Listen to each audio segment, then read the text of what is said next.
Remember, O Lord, thy tender mercies and thy loving kindness, for they have been ever of old. Remember not the sins of my youth, nor my transgressions. According to thy mercy, remember thou me, for thy goodness' sake, O Lord. Psalms 25, 6-7. Mercy carries with it an unimaginable depth that reflects God's benevolent heart and his incomprehensible love towards humankind. Mercy stands calmly in the midst of life's torrent, yet dangerous waters, beckoning us to God while revealing his unlimited provision. Oh, give thanks unto the Lord, for he is good, for his mercy endureth forever. Mercy can be present without being noticed, or it can be very noticeable without being appreciated. Mercy touches our lives as it walks alongside the laws of the land, as well as in the midst of cruel and unusual punishments. Israel was not unfamiliar with God's mercies. Divine providence had created for them a situation that had become heinous, unfair, and simply impossible to bear any longer. How often have walking with God brought us into some difficult and troubling places? It is then that mercy becomes our walking companion, leading us into our destiny. Israel could not move forward to deliverance because they had grown complacent in suffering and determined within themselves that that was their final destiny. The conflict between human bondage and deliverance plays out within the arena of mercy and blessings. The discomfort that Israel was experiencing was actually growing pains associated with unimaginable blessings.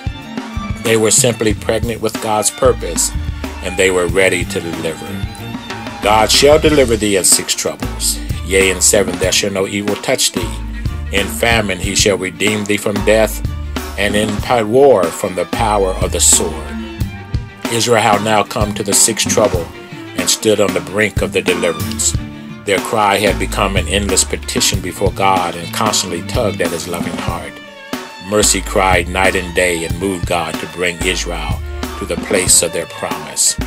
The 6th trouble was a place that could no longer be endured. They could not die. They could not move forward. They could not go backward. They had no choice but to cry in desperate anticipation that God would someday hear them. The 6th trouble was the final endorsement, uttering that deliverance was at hand and the door of promise had been swung wide open.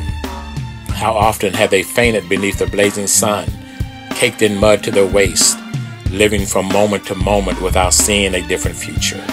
And God says to them, I know the thoughts that I think towards you, thoughts of peace and not evil, to give you an expected end. The 6th trouble brought Israel to the 7th and final trouble, where God knew their plight.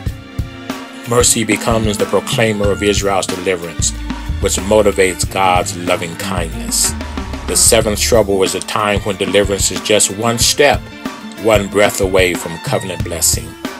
The 7th trouble is a place, impossible condition, that forces Israel to be rendered as wards of the state of grace and protected by God's eternal love that moves beyond comprehension.